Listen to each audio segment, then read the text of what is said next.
Hello दोस्तों, स्वागत है एक नई वीडियो में। आज की इस वीडियो में हम एनालाइज करने वाले हैं टेलीकॉम सेक्टर से आने वाला एक ऐसा स्टॉक जो कि एक आने वाले टाइम में डार्क हॉर्स साबित हो सकता है। कंपनी का नाम है भारती एयरटेल। सबसे पहले इसका फंडामेंटल देखने वाले हैं, क्या कह रहे हैं इसके फाइनेंशियल्स, थोड़ा सा कंपनी के बारे में जानेंगे, क्या करती है, कहां पे काम करती है। देन हम टेक्निकल चार्ट पे जाकर देखेंगे कि क्या कह रहा है इसका चार्ट। एंड फाइनल में आपको अपना कंक्लूजन बताऊंगा कि इस पूरा एनालाइज करने के बाद मेरा इस पर्टिकुलर स्टॉक पे क्या व्यू बन रहा है। एंड अगर आप भी एनालाइज करना चाहते हो स्टॉक्स को तो किस तरीके से कर सकते हो। बहुत एक इंटरेस्टिंग वीडियो होने वाली है। तो चलिए चलते हैं अभी हम अपनी कंप्यूटर स्क्रीन पे एंड इस स्टॉक को एनालाइज करते हैं। अगर हम बात करें हमारे टेलीकॉम सेक्टर की इंडिया की, तो मेजरली अभी 2 से 3 कंपनीज ही हैं। सबसे पहला जो लीडर है वो तो रहेगा जियो, दैट इज रिलायंस। सेकंड है हमारे पास भारती एयरटेल एंड थर्ड अगर हम देखें तो वो है वोडाफोन आइडिया। तो यहाँ पे आप देखोगे Bharti Airtel is one of the world's leading providers of telecommunication services with presence in 18 countries representing India, Sri Lanka, 14 countries in Africa. So ये मेजर कंट्रीज हैं जहाँ पे ये ऑपरेट करते हैं। इंडिया में डेफिनेटली, श्रीलंका एंड उसके अलावा अफ्रीका में भी इनका जो है प्रेजेंस है। तो रेवेन्यू ब्रेकअप अगर हम देखेंगे तो 50% के आसपास जो इनका रेवेन्यू है वो इंडिया से आता है, 26% के आसपास अफ्रीका से है एंड उसके अलावा बाकी यहाँ पे जो वो यहाँ पे इन्होंने रेवेन्यू शो कर रखा है कि किस एयरटेल बिजनेस से 13% आता है, उसके अलावा टावर से कितना आ रहा है, डिजिटल सर्विसेज से कितना आ रहा है। बिकॉज क्या है, जो टावर्स हमारे पास लगते हैं घरों के आसपास, आपने देखा होगा जो इनके टेलीकम्युनिकेशन के टावर्स लगते हैं, अभी उसके अंदर भी इन्हीं का रोल है। बिकॉज एक कंपनी होती थी इंडस टावर्स, ये आप देख रहे हो स्टेक इन इंडस टावर्स, तो उसमें ये काफी स्टेक ओन करते हैं, तो इसलिए वो टावर्स भी अभी इनके अंदर ही आते हैं। ठीक है, इसमें जो मेन चीज होती है, जो भी टेलीकॉम वाली कंपनीज है वहां पे एक हमें चीज देखनी होती है, दैट इज ARPU। ठीक है, यहाँ पे इसको कहते हैं एवरेज रेवेन्यू पर यूजर। वो क्या शो करता है कि जो भी यूजर है उससे एवरेज कितना रेवेन्यू निकाल रही है कंपनी। आप देख रहे हो पहले 135 था वो रेवेन्यू, देन 154 हुआ, देन 157 हुआ, 162 हुआ, 166 हुआ। तो ये शो कर रहा है कि यस, हर एक यूजर ज्यादा खर्चा कर रहा है एंड वो अब ये एवरेज रेवेन्यू है। तो कोई बंदा हो सकता है 600 का रिचार्ज करा रहा है, कोई 300 का करा रहा है, तो वो एवरेज निकाल कर यहाँ पे आ रहा है। तो अगर ये बढ़ रहा है तो दैट मीन्स कि जो यूजर्स हैं वो कंपनी के साथ स्टिक हैं एंड वो ज्यादा से ज्यादा जो है रिचार्जेस करवा रहे हैं। अब आगे बढ़ने से पहले ना हम थोड़ी सी यहाँ पे टेलीकॉम सेक्टर की स्टोरी की बात करते हैं कि स्टोरी क्या है इसके पीछे। तो सबसे पहले तो अगर हम देखें तो पेनिट्रेशन इंडिया में फिलहाल बहुत ज्यादा नहीं है। बिकॉज यहाँ पे जो अगर सबसे पहले हम प्लेयर्स की बात करें तो सबसे बड़ा प्लेयर तो जियो है, सेकंड नंबर पे भारती है और थर्ड नंबर पे वोडाफोन है। अब एक बात तो आप समझो कि टेलीकॉम सेक्टर ऐसा होने नहीं वाला है कि मोनोपोली में चला जाएगा कि भारती एयरटेल भी खत्म हो जाएगा और वोडाफोन भी खत्म हो जाएगा और सिर्फ जियो रह जाएगा। बिकॉज ऐसा ना तो गवर्नमेंट होने देगी और ना ही कंपनीज भी होने देंगी। तो इसलिए ये 3 या 2 प्लेयर्स तो रहने ही वाले हैं। तो इसलिए आप ये स्टॉक्स की तरफ जरूर से नजर रख सकते हो। अब ये चीज है कि यहाँ पे अगर हम देखें जो फाइबर वाला इंटरनेट है उसकी तो पेनिट्रेशन अभी इंडिया में बहुत कम है। उसके अलावा अगर हम बात करें जो आपको मोबाइल सिम्स के थ्रू मिल रहा है, ये वाला भी जो इंटरनेट है इसमें भी अपॉर्चुनिटी बहुत खासी है। तो अगर अपॉर्चुनिटी है तो कंपनीज हमें पता है कि लिमिटेड ही है, सिर्फ 2 से 3 कंपनीज ही हैं, तो हमें उनकी तरफ जरूर से नजर रखनी चाहिए। अब अगर हम बात करें प्योरली जो टेलीकॉम की कंपनी है वो तो सिर्फ भारती है। बिकॉज रिलायंस जो है वो उसके अंदर बहुत सारी चीजें हैं, जियो तो उसका सिर्फ एक छोटा सा पार्ट है। और अगर हम वोडाफोन आइडिया की बात करें उसके अंदर चाहे सिर्फ टेलीकॉम है ही है, लेकिन उसका आपको पता है कि क्या कंडीशन है, उसका स्टॉक प्राइस भी हैमर हो चुका है एंड उसके फाइनेंशियल्स इससे कहीं बुरे हैं। तो इसलिए यहाँ पे हम इसको देख रहे हैं जब भी हम टेलीकॉम सेक्टर की बात कर रहे हैं। ठीक है, अब सबसे पहले हम चलते हैं इसके P&L में। अब एक चीज तो आपको पता है कि जो इनका चक्कर पड़ा हुआ था, पहले इनको इतने पेमेंट्स करनी थी, इनके ऊपर लोन्स थे, तो वो सारा तो है ही है, इसलिए वो P&L में, वो बैलेंस शीट में रिफ्लेक्ट हो गया होगा। बट यस, हमें उसके पीछे थोड़ी सी बड़ी स्टोरी की बात करने की अगर चीजें रिवाइव होनी शुरू होती हैं, जैसा कि मैंने वीडियो के शुरू में कहा, डार्क हॉर्स साबित हो सकता है। डार्क हॉर्स कहने का मतलब वही कि जिसके ऊपर किसी को यकीन ना हो एंड कोई एक टर्न अराउंड स्टोरी जो है वो साबित हो जाए। ठीक है, तो इसके अगर हम यहाँ पे देखेंगे P&L, तो पिछले सेल्स अगर हम देखेंगे 2014 के आसपास से देखेंगे तो कंटिन्यूसली इंक्रीज हो रही थी। बट उसके बाद जैसा आपको पता है 2016-17 में जियो आया, उसके बाद से एकदम से इनकी सेल्स डिक्रीज हुई है। ठीक है, 95,000 करोड़ 96,000 करोड़ के आसपास थी एंड वहां से एकदम से 82,000 करोड़ हुई, 80,000 करोड़ हुई। देन उसके बाद आप एक चीज नोटिस करोगे कि मार्च 2020 के बाद फिर से यहाँ पे जो है थोड़ी सी बढ़नी शुरू हो गई है सेल्स। तो यहाँ पे इनको 1 से 2 या 3 साल जो है इफेक्ट देखने को मिला है, दैट इज 2017 से लेकर 2020 तक इनका काफी जो है नुकसान हुआ है जियो के कारण। बट अभी चीजें अगर आप देखोगे तो काफी स्टेबल होनी शुरू हुई है एंड सेल्स का जो मार्क है वो 1 लाख करोड़ से भी ऊपर जा चुका है, so which is a good sign. ठीक है, उसके अलावा नीचे अगर हम यहाँ पे जाकर देखेंगे that is profit before tax देखेंगे, तो यहाँ पे एक चीज आप नोटिस करोगे कि पहले यहाँ पे 2013-14 के आसपास काफी अच्छे से ग्रो कर रही थी कंपनी, 4700 करोड़ का प्रॉफिट था, देन 8000 करोड़ के आसपास का, देन 10,500 करोड़ का। तो मतलब हर ईयर ऑन ईयर बहुत ही अच्छी खासी प्रॉफिट ग्रोथ थी। एंड उसके अलावा आप 2016 में भी देखोगे प्रॉफिट में थे, बट 2017 के बाद एकदम से प्रॉफिट इनका डिक्रीज होना शुरू हुआ एंड 2019 के आसपास आते आते ये लॉस में आने शुरू हो गए। दैट इज 1700 करोड़ का इन्होंने लॉस पोस्ट करा 2019 में। उसके बाद 2020 में आप देखोगे एकदम से 43,000 करोड़ का जो लॉस इन्होंने पोस्ट करा है। अब ये चीज क्या है, तो यहां पे एक चीज आपको ध्यान रखनी है कि आपको जब ऐसे ही एकदम से लाइक बहुत ही डिफरेंट फिगर्स दिखें तो आपको फिर उसके अंदर जाना चाहिए कि यस ये क्यों हुआ है। तो ये जो रीजन है यहाँ पे आप देखोगे अदर इनकम्स में एक देखोगे माइनस 35,600 करोड़ दिखा रहा है। तो ये क्या चीज है, इसके ऊपर अगर आप क्लिक करोगे तो यहाँ पे आप देख रहे हो एक्सेप्शनल आइटम्स। एक्सेप्शनल आइटम्स के अंदर इनका 40,000 करोड़ का जो है वो आउटफ्लो हुआ है। अब ये चीज बेसिकली क्या होती है, एक्सेप्शनल आइटम्स वो होती हैं जो कि आपको कभी कभी होती है, ठीक है, वो आपका ऑपरेशनल आइटम नहीं है। जैसे समझ लो आपको कोई आपने सामान बेचा, ठीक है, आप कोई प्रोडक्ट्स बना रहे हो, अगर आप वो बेच रहे हो तो वो आपका लाइक एक्सेप्शनल आइटम नहीं है, वो तो आपका रोज का काम है, तो वो आपका सारा ऑपरेटिंग के अंदर आएगा। बट कोई अगर आप समझ लो आपने अपनी कोई मशीन बेची, वहां से अगर आपको कोई प्रॉफिट हो रहा है तो वो आपका एक्सेप्शनल आइटम्स के अंदर आएगा, बिकॉज वो आपका काम नहीं है, वो आप कभी कभी करोगे, ठीक है, आपको कभी कभी मशीन बेचने की जरूरत पड़ गई, कुछ ऐसी चीज हो गई, या फिर आपको कोई ऐसा लॉस हो गया, ठीक है, आपने कोई मशीन थी वो बहुत घाटे में बेच दी, तो वो सारी आइटम्स आती हैं एक्सेप्शनल आइटम्स के अंदर, वो सिर्फ कभी कभी होती है। तो इसलिए अगर एक्सेप्शनल आइटम्स के कारण कोई भी प्रॉफिट हो रहा है या कोई भी लाइक लॉस दिख रहा है आपको प्रॉफिट एंड लॉस में, तो उसको आप नजरअंदाज कर सकते हो कि यस ये एक बार हुआ है और फिर बाद में चीजें ठीक हो जाएंगी। तो एक्सेप्शनल आइटम्स के कारण आप देखोगे 40,000 करोड़ के आसपास का यहाँ पे इनको जो लॉस हुआ, एंड उसी कारण से इस ईयर में इन्होंने बहुत ही ज्यादा लॉस पोस्ट करा है। एंड उसके बाद 2021 में 3,000 करोड़ के आसपास आया, एंड ये सारा ऑपरेशनल के कारण था कि जो उनकी रेगुलर हो रही थी उसमें बिजनेस में स्लंप आ रहा था। बट अभी एक चीज आप देखोगे यहाँ पे ट्रेलिंग 12 मंथ्स का अगर हम देखें, दैट इज पिछले 12 मंथ्स का अगर हम देखें, तो मतलब इस ईयर जो ये मार्च 2022 को इनके रिजल्ट्स आने वाले हैं, जो फाइनेंशियल ईयर का रिजल्ट इनका आने वाला है वो काफी अच्छा आने वाला है, बिकॉज आप देख रहे हो ट्रेलिंग 12 मंथ्स का इनका profit before tax already 9500 crore के आसपास का दिखा रहा है। तो दैट इज ये ईयर के नंबर्स इनके काफी अच्छे होने वाले हैं, विच शोज कि यस कंपनी में कहीं ना कहीं थोड़ा सा रिवाइवल हो रहा है फंडामेंटल्स में। एंड अगर हम बाद में चार्ट पे जाएंगे तो वहां पे तो आप देखोगे कि ऑलरेडी स्टॉक डबल हो चुका है अपने लॉस से, ठीक है, बट उस पर हम बाद में आएंगे, ठीक है। तो यहाँ पे हमने देख लिया कि यहाँ पे डेफिनेटली फाइनेंशियल में कुछ तो कमियां हैं कि कंपनी अभी थोड़ी बहुत लॉस में थी, पहले बहुत ज्यादा प्रॉफिट में थी, अभी लॉस में चल रही है, बट धीरे धीरे अगर रिकवर होगी तो हमें कुछ अच्छे साइंस मिल सकते हैं। तो P&L में मेरे लिए यही है। बैलेंस शीट में यहाँ पे जो मेन चीज मैं देखने वाला हूँ सबसे पहले तो है रिजर्व्स। तो रिजर्व्स कंटिन्यूअसली बढ़ रहे हैं, which is a good sign कि आप देखो 67,000 करोड़ थे, 69,000 करोड़, 74,000 करोड़ हुए, देन प्रीवियस ईयर थोड़े से यहाँ पे कम हुए, बट यस रिजर्व्स अच्छे लेवल पे मेंटेन है। तो पता लगता है कि इस कंपनी के पास मतलब बैलेंस शीट काफी बड़ी है, एक लार्ज कैप कंपनी है तो उस हिसाब से अच्छी खासी बैलेंस शीट है, बट डेफिनेटली यहाँ पे बोरोइंग्स बहुत ज्यादा है। अगर आप बोरोइंग्स के सेक्शन में देखोगे तो यहाँ पे 1 लाख 1.5 लाख करोड़ तक के आसपास की बोरोइंग्स हैं। तो वो तो हमें पता ही है कि यस भारती के ऊपर भी बोरोइंग्स हैं, वोडाफोन आइडिया के ऊपर भी हैं, जियो के ऊपर भी थी, उनके पास बाकी कंपनीज थी उसको फंड करने के लिए, तो इसलिए वहां पे उन्होंने उसको जो है वो एडजस्ट कर लिया। बट यस देखने में आएगा कि अगर ये भी कंपनीज अपनी बोरिंग्स कम करती हैं, लॉन्ग टर्म डेट कम करती हैं, तो देन हमें कुछ ना कुछ जो है अच्छी चीजें यहाँ पे देखने को मिल सकती हैं। सो ये मेजर चीजें बोरिंग्स हमें थोड़ी सी ज्यादा दिख रही हैं।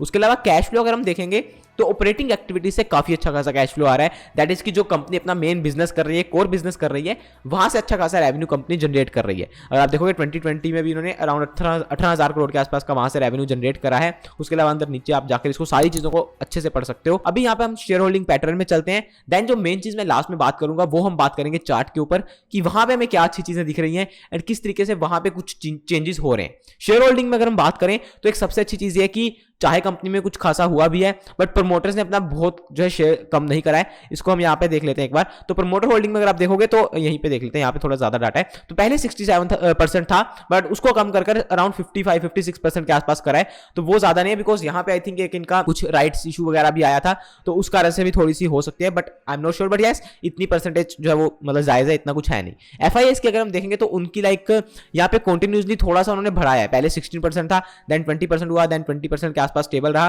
फिर थोड़ा सा कम करा, बट अगेन यहाँ पे प्रीवियस कुछ क्वार्टर्स में उन्होंने बढ़ाया है। तो मतलब स्टेबल होल्डिंग्स हैं FIS की, ना उन्होंने कम करा है ना ज्यादा बढ़ाया है। DIS की अगर हम बात करें तो वो कंटिन्यूसली लाइक बढ़ा रहे हैं। 2019 से अगर हम बात करें तो 13% से लेकर करंटली उनका स्टेक जो है अराउंड 20% के आसपास हो चुका है। दैट इज 7% के आसपास स्टेक DIS ने बढ़ाया है। तो एक चीज हमें यहाँ पे देखने को मिलेगी कि यहाँ पे DIS भी इंटरेस्टेड है, FIS भी इंटरेस्टेड है, बट पब्लिक बिल्कुल भी इंटरेस्टेड नहीं है। यहाँ पे अगर हम पब्लिक की यहाँ पे जाकर देखेंगे ना, रिटेल एंड अदर्स में जाकर देखेंगे तो आप देखोगे सिर्फ 3.3% पड़ा है रिटेलर्स के पास और अदर पार्टीज में 3.84% पड़ा है। तो मिलाकर सिर्फ 5% के आसपास पड़ा है रिटेलर्स के पास, जो कि मेरे को बहुत अच्छा लगता है। मैंने आपको पहले बताया कि जो स्टॉक रिटेलर के पास कम होता है वो मेरे को बहुत अच्छा लगता है, प्रोवाइडेड कि उसके फाइनेंशियल्स अच्छे हैं, उसका चार्ट अच्छा है। अगर चार्ट अच्छा है, फाइनेंशियल्स अच्छे हैं और वो कंपनी का लाइक आउटलुक अच्छा है, तो देन मैं उसमें बहुत ही अच्छे से इन्वेस्टमेंट करता हूँ। बिकॉज रिटेलर्स के पास अगर कम है तो वो स्टॉक को ऊपर जाने में कोई इतनी दिक्कत नहीं होगी। बिकॉज एक चीज तो हमें पता है कि ये मार्केट जो वो चाहती है कि रिटेलर पैसा ना कमाए, तो इसलिए जब रिटेलर है नहीं उस स्टॉक में तो वो ज्यादा तेजी से भागेगा।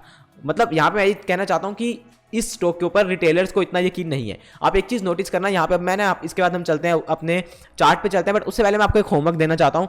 आप अपने फ्रेंड सर्कल में या फिर आसपास आप ना कुछ लोगों को पूछ कर देखना, सिर्फ ऐसे सिंपल नॉर्मल उनको पूछना कि आपको भारतीय एयरटेल कैसी लगती है कंपनी, मतलब एयरटेल की जो कंपनी है टेलीकॉम वाली वो कैसी लगती है, या फिर उसका स्टॉक आपको क्या लगता है कि आने वाले टाइम में कैसे ग्रो होगा। तो आपको 90% लोग यही कहने को मिलेंगे कि भाई वो कंपनी डूब जाएगी और स्टॉक प्राइस तो छोड़ो भाई, वो कुछ नहीं ग्रो होगा।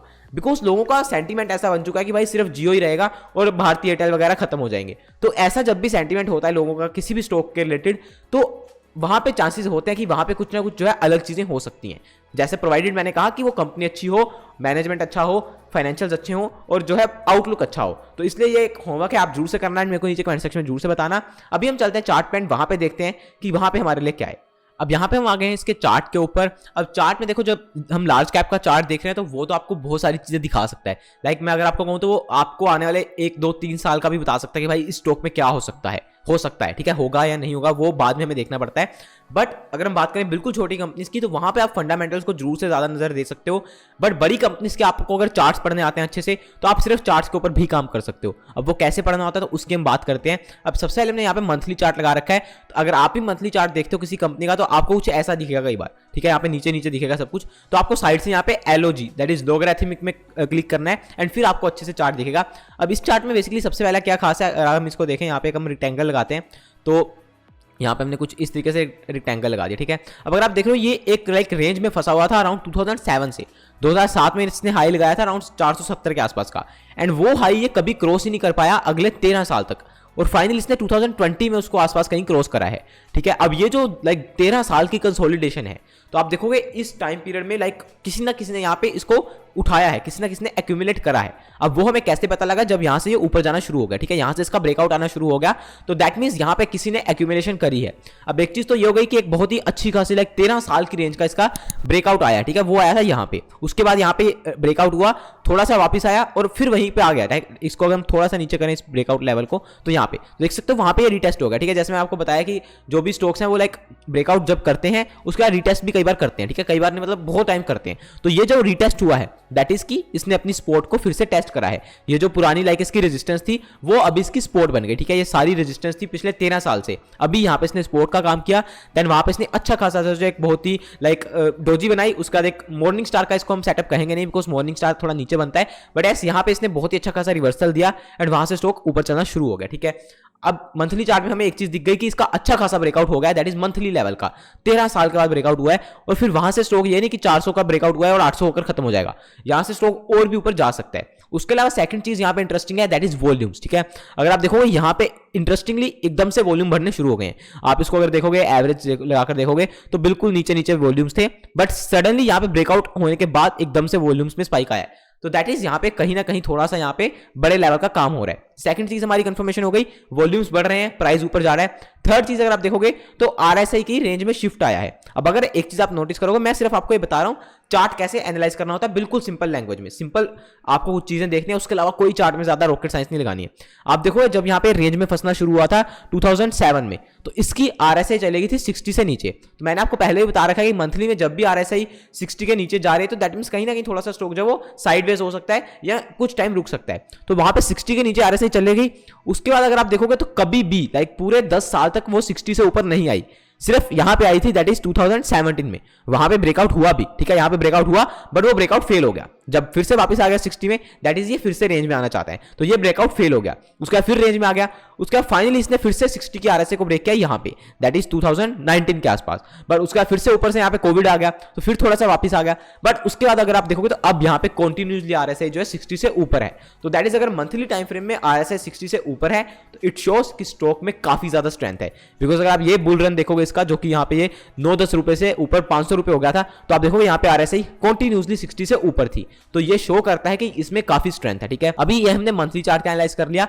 अब हम चलते हैं वीकली चार्ट पे। ठीक है, अब वीकली चार्ट में इतना कुछ खास देखने वाला है नहीं, वीकली चार्ट में हम सिर्फ एक चीज देख सकते हैं कि क्या इसमें जो वो डाउ थ्योरी के अकॉर्डिंग यहाँ पे जो वो हायर हाइज हायर लोस बन रहे हैं, नहीं बन रहे, तो वो बिल्कुल बन रहे हैं। यहाँ पे आप देखोगे एक ये हाई था, एक ये लो बना, अब उसका फिर एक ऊपर हाई बन गया है, अब यहाँ पे फिर एक लो बन सकता है, फिर ऊपर चल सकता है, तो इस तरीके से एक ट्रेंडिंग स्ट्रक्चर में ये आ चुका है। ठीक है, जो पिछले 10-12 साल से रेंज में फंसा हुआ था वो स्ट्रक्चर अभी जो है कन्वर्ट हो गया ट्रेंडिंग स्ट्रक्चर में। अब हम चलते हैं डेली चार्ट पे, बिकॉज अब हमें इसमें अगर एंट्री करनी है तो हमें डेली चार्ट के अकॉर्डिंग करनी पड़ेगी, या कहीं ना कहीं पे एरिया ढूंढना पड़ेगा। अब वो एरिया हम कैसे ढूंढ सकते हैं, तो उसके लिए आप सबसे पहले तो जो वो एक ट्रेंड लाइन्स वगैरह लगा सकते हो, ऐसी सारी चीज़ों को यूज़ कर सकते हो। अब यहाँ पे मैं एक ट्रेंड लाइन आपको लगाकर दिखाता हूँ, जो कि बिल्कुल एग्जैक्ट तो नहीं मैच होगी, बट यस थोड़ी बहुत आसपास जो वो मैच हम कर लेंगे। ठीक है, इसको अगर हम यहाँ से लगाते हैं एक ट्रेंड लाइन को, तो आप कुछ देखोगे यहाँ पे, ठीक है, इसी के आसपास, तो ये ट्रेंड लाइन जो है वो यहाँ पे मैच हो रही है। जैसे यहाँ से चलना शुरू हुआ था, यहाँ पे इसने एक बार सपोर्ट ली, उसका थोड़ा सा आया, फिर इसी के आसपास सपोर्ट ली। ठीक है, इसको अब ना हम ट्रेंड लाइन ब्रेक नहीं मानते हैं। ठीक है, वो कुछ दिन के लिए गया था, फिर वापस आ गया,